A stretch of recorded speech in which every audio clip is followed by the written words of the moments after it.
Good morning everyone. आजच्या video लेक्चरमध्ये आपल्या सर्वांचं स्वागत आहे. आपण जे आहे आज राष्ट्रीय कृषी आयोग बघणार आहोत. ठीक आहे. हा जो राष्ट्रीय कृषी आयोग आहे, शेतकऱ्यांच्या आतापर्यंतची जी काही परिस्थिती आहे, स्वातंत्र्योत्तर काळापासून तर आता या 21व्या शतकापर्यंतची जी स्थिती आहे, ही स्थिती बदलण्यासाठी सोबतच जे काही आर्थिक धोरण राबवण्यात आलेले आहे, न्यू इकॉनॉमिक पॉलिसी 1991 पासून राबवण्यात आलेली आहे, त्याचं जे काही गुंतवणूक आहे ते शेतीमध्ये व्हावी यासाठी आणि शेतीमध्ये मोठ्या प्रमाणात पैसा गुंतवल्यास विविध सोयी सुविधा, पायाभूत सुविधा तयार केल्या जातील यासाठी 2004 मध्ये राष्ट्रीय कृषी शेतकरी आयोग स्थापन करण्यात आलेला होता. ठीक आहे. याच आयोगाविषयी आज आपण बघणार आहोत. हा आयोग शेतकऱ्यांसाठी खूप महत्त्वाचा आहे, कारण की या आयोगाने केलेल्या शिफारशी शेतकऱ्यांच्या पूर्ण जीवनमानाचा स्तर बदलवणे, दरडोई उत्पन्न वाढवणे आणि विविध घटकावर याचा प्रभाव पडणार आहे. यासाठी हा जो आयोग आहे तो महत्त्वाचा आहे. ठीक आहे. तो आपण टप्प्याटप्प्याने समजून घेऊ. तर याची जी स्थापना आहे 19 नोव्हेंबर 2004 मध्ये झालेली होती, ज्यावेळेस UPA गव्हर्नमेंट किंवा काँग्रेस समर्थित गव्हर्नमेंट स्थापन झाली होती आणि त्या काळामध्ये मनमोहन सिंग हे पंतप्रधान होते. त्या वर्षी 19 नोव्हेंबर 2014 ही राष्ट्रीय शेतकरी आयोग स्थापन करण्यात आलेला होता. ठीक आहे. अहवाल सादर, याचा जो अहवाल आहे तो बघा 4 ऑक्टोबर 2006 रोजी याचा अहवाल केंद्र सरकारकडे देण्यात आलेला होता. या आयोगाचे अध्यक्ष डॉक्टर स्वामीनाथन होते. ठीक आहे. डॉक्टर स्वामीनाथन यांना आपण अनेकदा MS स्वामीनाथन यांचं नाव ऐकलेलं आहे. ठीक आहे. तर हे या आयोगाचे अध्यक्ष होते. स्वामीनाथन यांचं नाव इतकं प्रसिद्ध असल्यामुळे या आयोगाला सुद्धा स्वामीनाथन आयोग असंच नाव सर्वसाधारणपणे पडलं आणि सर्वसाधारण चर्चेमध्ये सुद्धा राष्ट्रीय शेतकरी आयोग न म्हणता डॉक्टर स्वामीनाथन आयोगच्या शिफारशी लागू करण्यात याव्या असंच चर्चा सगळीकडे होत होती. म्हणून या आयोगाला डॉक्टर स्वामीनाथन आयोग असं सुद्धा म्हटलं जाते. तर या आयोगामध्ये जे काही बाकीचे सदस्य होते ते सदस्य बघू. तर या आयोगामध्ये पूर्णवेळ सदस्य होते राम शेषन सिंह. ठीक आहे. राम शेषन सिंह हे पूर्णवेळ सदस्य होते. त्यानंतर श्री YC नंदा. ठीक आहे. YC नंदा हे सुद्धा काय होते, याचे पूर्णवेळ सदस्य होते. त्यानंतर अंशकालीन सदस्य RL पितळे एक होते. त्यानंतर श्री जगदीश प्रधान हे दुसरे. चंदा निंबाळकर. ठीक आहे. चंदा निंबाळकर हे त्यांनी काही कारणामुळे त्यांनी सहभाग घेतला नाही. ठीक आहे. नंतर अतुल कुमार जैन हे सुद्धा या अंशकालीन सदस्य म्हणून या आयोगाचे सदस्य होते. त्यानंतर सदस्य सचिव जे होते ते होते अतुल सिन्हा. हे काय होते, सदस्य सचिव होते. ठीक आहे. अशा पद्धतीनं या एकूण सदस्य व अध्यक्ष मिळून हा राष्ट्रीय शेतकरी आयोग स्थापन करण्यात आलेला होता. त्यांनी समोर काही शिफारशी ठेवण्यात आलेला होता.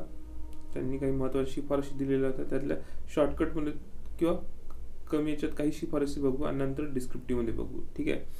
तर शेतकऱ्यांना असा हमीभाव मिळावा. ठीक आहे. यांच्या समोर टार्गेट काय ठेवण्यात आलं होतं, शेतकऱ्यांना असा हमीभाव मिळावा त्याचा सरासरी उत्पादन खर्चाच्या 50% इतका नफा मिळवून देणारा असावा. ठीक आहे. एकूण जे काही लागवड केली जाईल त्याला लागणारा जो काही खर्च आहे आणि खर्च एकूण जे काही किंमत मिळेल किंवा हमीभावामध्ये जे काही किंमत मिळेल त्या हमीभावातून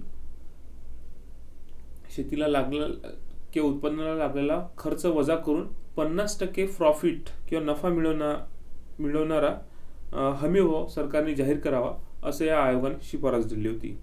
म्हणजे एकूण विक्रीच्या 33.33% इतका नफा शेतकऱ्यांना मिळावा. ठीक आहे. सरासरी 50% म्हणजे उत्पादन खर्चाच्या 50% त्यांना नफा मिळावा आणि जर ॲव्हरेजली बघितलं तर जवळपास 33.33% म्हणजे 1/3 जो नफा आहे त्यांना शेतकऱ्यांना मिळावा अशी ही शिफारस करण्यात आलेली होती. त्यानंतर शेतकरी आणि त्यांच्या कुटुंबियासाठी आरोग्य विमा उपलब्ध करून देण्यात यावा. ठीक आहे. कारण की शेतीमध्ये अनेकदा नैसर्गिक आपत्ती येतात आणि त्यावेळेस त्यांना अनेकदा म्हणजे वीज चमकणे असेल, वीज पडणे असेल, या माध्यमातून अनेक शेतकरी नुकसान झालेलं आहे की मृत्यू पावलेले आहे. ते नुकसान भरपाई म्हणून प्रत्येक शेतकरी व त्यांच्या कुटुंबाचा आरोग्य विमा काढण्यात यावा अशी शिफारस करण्यात आलेली होती. जीवन विमा तसेच निवृत्ती वेतन सुद्धा त्यांना देण्यात यावे. ठीक आहे.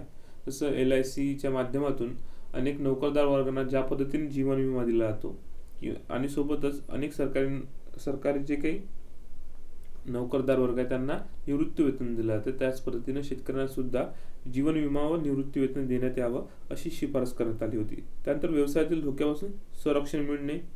ठीक आहे. हा जे काही लघु उद्योग आहे, शेतीवर आधारित जे कच्च्या मालावर प्रोसेसिंग करणारे जे काही उद्योग आहे, छोटे छोटे उद्योग आहे. ठीक आहे. तर ह्या उद्योगामध्ये होणारे जे काही आपत्ती आहे, धोके आहेत, त्या धोक्यांपासून त्यांना संरक्षण मिळावं यासाठी सुद्धा विशेष तरतूद या योजनेमध्ये करण्यात यावी अशी शिफारस करण्यात आली होती. त्यानंतर मासेमारी करणाऱ्यांसाठी मासेमारीच्या काळात निर्वाह निधी जो ₹1500 दरमहा असावा अशी सुद्धा एक शिफारस या योजनेअंतर्गत करण्यात आलेली होती. ठीक आहे. हा जो स्वामीनाथन आयोग आहे त्यांच्या कायसाठी महत्वाचा ते बघू. ठीक आहे. भारतीय शेतकऱ्यांची अवस्था सुधारता यावी. ठीक आहे. या आयोगाची उद्दिष्ट काय होते की भारतीय शेतकऱ्यांची अवस्था सुधारावी, शेतकऱ्यांच्या समस्यांचा संपूर्ण अभ्यास व्हावा, त्याकरता भारत सरकारने स्वामीनाथन आयोगाची स्थापना केली होती. ठीक आहे. शेतकऱ्यांची अवस्था सुधारता यावी, त्यांचं राहणीमान सुधारावं, त्यांचं जीवनस्तर सुधारावं, त्यांच्या मुलांना शिक्षण, आरोग्य अशा मूलभूत गरजा ज्या आहेत त्या मूलभूत गरजा त्यांच्यापर्यंत पुरवण्यात याव्या आणि त्यासाठी लागणारा जो खर्च आहे तो शेतकऱ्यांना मिळावा यासाठी असा आयोग स्थापन करण्यात आलेला होता. हरित क्रांतीचे जनक डॉक्टर स्वामीनाथन यांच्या अध्यक्षतेखाली 18 नोव्हेंबर 2004 रोजी या आयोगाची स्थापना करण्यात आली होती आणि 2006 यांनी अहवाल सरकारकडे 4 ऑक्टोबर 2006 एकूण 6 अहवाल सरकारकडे सादर करण्यात आली होती. ठीक आहे. स्वामीनाथन आयोगाने एकूण किती अहवाल सादर केले होते? 6 अहवाल केंद्र सरकारकडे सादर केलेले होते. तर त्याच्या डिटेलमध्ये त्या शिफारशी बघू की कोणत्या कोणत्या मुख्य शिफारशी होत्या. ठीक आहे. महत्त्वाच्या शिफारशी. पहिलं होतं शेतकऱ्यांचा खर्च वजा जाऊन उत्पन्न सरकारी कर्मचाऱ्याप्रमाणे असावे. ठीक आहे. जो काही लागणारा खर्च आहे तो वजा जाऊन 50% तरी त्यांना प्रॉफिट व्हावं अशी शिफारस होती. पण ही शिफारस कशी होती? शाश्वत असावी. कोणाप्रमाणे? सरकारी नोकरदाराप्रमाणे उत्पन्नाची जे काही लागणारी किंमत आहे, त्यांना नफा आहे तो मिळावा, शाश्वत मिळावा. ठीक आहे. यासाठी शिफारस करण्यात आली होती. नंतर शेती उत्पादनाचा हमी भाव उत्पादन खर्च वगळता 50% मिळावा, त्यांना नफा मिळावा. ठीक आहे. शेती उत्पादनाचा हमी भाव असा असायला पाहिजे किंवा किमान आधारभूत किंमत अशी असायला पाहिजे की त्यांचा खर्च वगळून त्यांना 50% जवळपास प्रॉफिट त्यातून त्या अन्नधान्याच्या उत्पन्नातून मिळावं अशी शिफारस करण्यात आली होती. शेतमालाची आधारभूत किंमत लागू करण्याची सुधारित पद्धत सुरू करण्यात यावी अशी शिफारस केली होती. जे काही आतापर्यंत अनेक नियम आपण बघितले होते किमान आधारभूत किमतीमध्ये, जसं आयात निर्यात असेल, त्यानंतर आंतरराष्ट्रीय स्तरावर आणि राष्ट्रीय स्तरावर महागाई असेल, अन्नधान्यांच्या किमती असेल, सोबतच मागणी आणि पुरवठा या अर्थशास्त्रीय नियमावर आधारित अन्नधान्याच्या किमती असेल आणि विविध राज्यांमध्ये लागणारा खर्च, त्यांना अवजारे, कीटकनाशके यांचा सुद्धा खर्च त्याच्यामध्ये समाविष्ट करण्यात यावा आणि त्या पद्धतीनं अशी आधारभूत किंमत सादर करण्यात यावी ज्याच्यामुळे त्यांना प्रॉफिट मिळेल. ठीक आहे. तर अशी सुधारित पद्धत लागू करावी यासाठी शिफारस केली होती या स्वामीनाथन आयोगाने. त्यानंतर बाजाराच्या चढउतारावर मात करण्यासाठी बाजारामध्ये जे काही महागाई असेल, किरकोळ महागाई वाढणे असेल, होलसेल महागाई असेल वाढणे, हे मात करण्यासाठी मूल्य स्थिरता निधीची स्थापना करण्यात यावी. म्हणजे एखादी वेळी जर शेतकऱ्यांना जो काही खर्च लागला तेवढं जर प्रॉफिट मिळालं नाही तर मग अशा एक मूल्य स्थिरता निधी स्थापन करण्यात यावा, त्याच्या माध्यमातून त्यांना त्याच्या उत्पन्नाची परतफेड किंवा त्यांच्या पिकाची जे काही किंमत आहे ते परतफेड करण्यात यावी यासाठी ही मूल्य स्थिरता निधी स्थापन करण्यात आलेला होता. त्यानंतर आंतरराष्ट्रीय बाजारातील किमतींच्या दुष्परिणामापासून वाचण्यासाठी आयात मालावर कर लावावा. ठीक आहे. आता काय होतं की अनेक देश जे आहे, जसं अमेरिका आहे, गहू, मका, ठीक आहे, या उत्पन्नामध्ये स्वयंपूर्ण आहे. चीन सुद्धा तांदूळ असेल, गहू असेल, भाजीपाला याच्यामध्ये स्वयंपूर्ण आहे. जेव्हा एखाद्या वर्षी भारत देशामध्ये दुष्काळ पडतो आणि दुष्काळ पडल्यानंतर इथे एखाद्या अन्नधान्याची कमतरता भासते, त्यावेळेस असे काही जे देश आहे ते काय करतात, स्वस्तामध्ये माल डम्पिंग करतात आपल्या देशांमध्ये, भारतामध्ये. ठीक आहे. अमेरिकेकडे उत्पन्न होणारा जो काही माल आहे त्यांनी भारतामध्ये जर डम्पिंग केला, तर डम्पिंग केल्यामुळे आणि तो इतक्या स्वस्त किमतीमध्ये डम्पिंग केला आहे की त्याच्यामुळे इथले जे काही शेतकऱ्यांनी पिकवलेला कृषी माल आहे, धान्य आहे, त्यांच्या किमती आपोआपच घसरून जातात आणि जे काही महागाई आहे ते कमी होते. ठीक आहे. तर अशा दुष्परिणामापासून त्यांना शेतकऱ्यांना सुरक्षा प्राप्त व्हावी यासाठी आयात मालावर कर लावण्यात यावा अशी शिफारस या आयोगाने केली होती. त्याचा अनेकदा वापर केला जातो. जसं आत्ताच सध्याच्या करंटमध्ये कांद्याच्या निर्यातीवर बंदी घातली होती. सोबतच आयातीवर सुद्धा अनेक टॅक्स लावण्यात आले होते. तांदूळ आयातीवर सुद्धा टॅक्स लावण्यात येते. सोबतच साखर जे आहे, कच्ची साखरच्या, आता समजा ब्राझील आहे, क्युबा आहे, असे काही देशात जे मोठ्या प्रमाणात साखरचं उत्पन्न करतात, मग या देशातून जो काही भारतामध्ये निर्यात होणारी साखर आहे त्याच्यावर सरकारने काय केला, आयात कर लावला. आणि त्याच्यामुळे जो काही या देशात, ब्राझील या देशातून येणारं जे काही साखर ती भारतातल्या साखरेच्या किमतीपेक्षा वाढल्यामुळे इथले जे व्यापारी आहेत ते तिथली साखर ते बोलवणार नाही. अशा पद्धतीनं आयात मालावर कर लावावा अशी शिफारस करण्यात आली होती. त्यानंतर शेती व शेतकऱ्यांच्या दुष्काळ इतर आपत्तीपासून वाचण्यासाठी कृषी आपत्काल निधी स्थापन करण्यात यावा. ठीक आहे. ज्या काही शेतीशी संबंधित नैसर्गिक आपत्ती येतात, कधी दुष्काळ पडतो, कधी पूर येतो, कधी अतिवृष्टी होते, कधी कोरडा दुष्काळ पडतो. ठीक आहे. विजांच्या माध्यमातून, कधी कधी कीटकांच्या माध्यमातून शेतीचं नुकसान होते. हे नुकसान भरून काढण्यासाठी कृषी क्षेत्रासाठी कृषी आपत्काल निधी स्थापन करण्यात यावा अशी शिफारस जी आहे ती या आयोगाने केली होती. त्यानंतर कृषी पतपुरवठा प्रणालीचा विस्तार करावा. आता जे काही आहे, ज्या काही संस्था आहेत त्या संस्थांची संख्या वाढवण्यात यावी. छोट्या म्हणजे ग्रामीण स्तरावर सुद्धा पतपुरवठा प्रणालीची व्यवस्था करण्यात यावी यासाठी या आयोगाने शिफारस केली होती. पीक कर्जावरील व्याजाचा दर कमी करावा. जे काही पिके आहे त्याच्यावरचा जो काही पीक कर्ज जे मिळते सरकारकडून त्याचा दर कमी करण्यात यावा. सध्या जो आहे दर 1 लाख रुपयापर्यंत 0 रुपये म्हणजे 0 रुपये व्याज दर लागतो आणि त्याच्यापेक्षा जास्त 1 लाख रुपयापेक्षा जास्त जे पीक कर्ज भेटते त्याच्यावर 4% काय होतं, 4 ते 6% तुमच्यावर व्याज बसतं. ठीक आहे. तर अशा पद्धतीने काय करावं, व्याजदराचा दर कमी करावा अशी शिफारस 2006 मध्ये या आयोगाने केली होती. हलाखीची स्थिती असलेल्या क्षेत्रात नैसर्गिक आपत्तीवेळी पूर्वस्थिती येईपर्यंत संस्थात्मक कर्जासहित सर्व कर्जाच्या वसुली स्थगित करून त्यावरील व्याज माफ करावे अशी शिफारस या आयोगाने केली होती. जसं आता कोरोनाच्या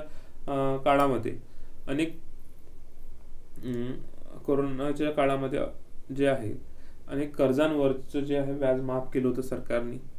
जे काही शेतकऱ्याशी संबंधित असेल की जे काही लघु उद्योगाशी संबंधित असेल त्याच्यावरचा जो EMI असेल, व्याज असेल, ते व्याज सरकारने माफ करण्यासाठी बँकांना सांगितलं होतं. तर अशा परिस्थितीमध्ये सुद्धा शेतकऱ्यांचं जे काही कर्ज आहे ते कर्जाचं रेशनिंग व्हावं, सोबतच त्या कर्जावरची वसुली जी आहे ते स्थगित करण्यात यावी अशा आपत्तीच्या काळात अशी शिफारस सुद्धा या आयोगाने केली. सर्व पिकांना कमी हप्त्यावर विमा संरक्षण द्यावे. ठीक आहे. म्हणजे आता सध्याच्या स्थितीमध्ये ज्या काही कोरडवाहू जमिनी असेल त्यासाठी 2% विमा संरक्षण, 2% एकूण जे लागणारी किंमत त्याच्यापैकी 2% रक्कम विमा रक्कम म्हणून भरावी लागते आणि बागायतीसाठी 5% रक्कम भरण्यात यावी अशी शिफारस आता केंद्र सरकारने केली आहे. परंतु ही जी शिफारस आहे मोदी सरकार येण्यापूर्वी या आयोगाने केलेली होती. त्यानंतर पीक विमा योजना विस्तारासाठी ग्रामीण विकास निधीची स्थापना करण्यात यावी. त्यानंतर पीक नुकसानीचे मूल्यमापन करताना ब्लॉक ऐवजी गाव हा घटक वापरून विमा संरक्षण द्यावे. तर स्थानिक स्तरावर पैशाच्या स्वरूपात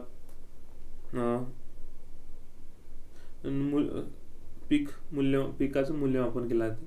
ठीक आहे, 50 पैसे असेल, 25 पैसे असेल, अशा पद्धतीने आजही स्थानिक स्तरावर मूल्यमापन शेतीचं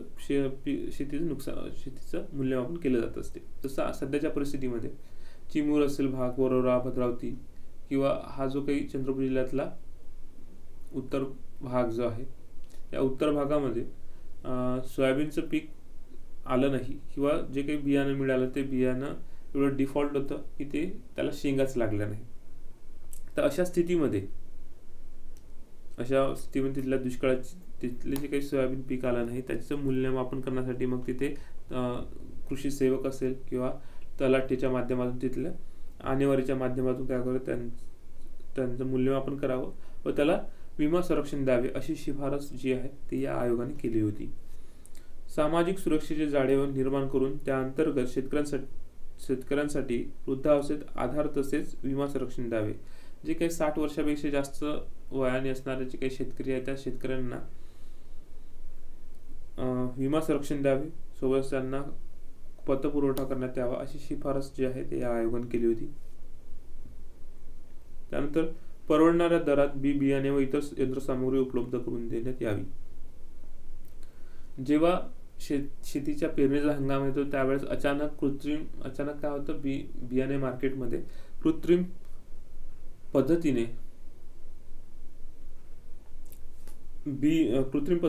बियाणे जे आहे ते काय केले जातात, त्याची संख्या कमी केली जाते. म्हणजे जे काही बियाणे विकणारे विक्रेते आहेत ते काय करतात, आपल्या गोडाऊनमध्ये माल साठवून ठेवतात आणि आपोआपच भाव वाढ करतात आणि भाव वाढ करून ते जे बियाणे ते शेतकऱ्यांना विकते. याच्यामुळे शेतकऱ्यांचं नुकसान होऊ नये म्हणून बियाणे व इतर सामग्री सरकारच्या माध्यमातून किंवा कमी दरात उपलब्ध करून द्यावी अशी शिफारस या आयोगाने केली होती. ठीक आहे.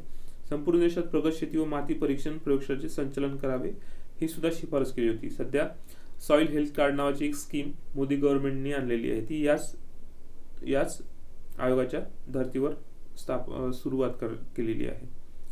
शेतीला कायम व समप्रमाणात सिंचन व वीज पुरवठा व सिंचन व्यवस्थेत आमूलाग्र सुधारणा घडवून आणाव्यात ही सुद्धा शिफारस या आयोगाने केली होती.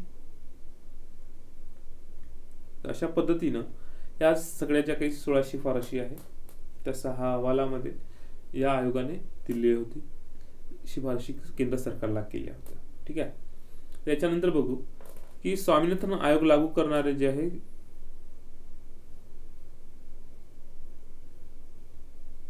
स्वामीनाथन आयोग लागू करणारे पहिलं राज्य जे आहे ते कोणतं आहे, दिल्ली आहे. ओके. तर दिल्लीत स्वामीनाथन आयोगाच्या शिफारशी लागू करण्यात आल्या असल्याचे मुख्यमंत्री अरविंद केजरीवाल यांनी जाहीर केले.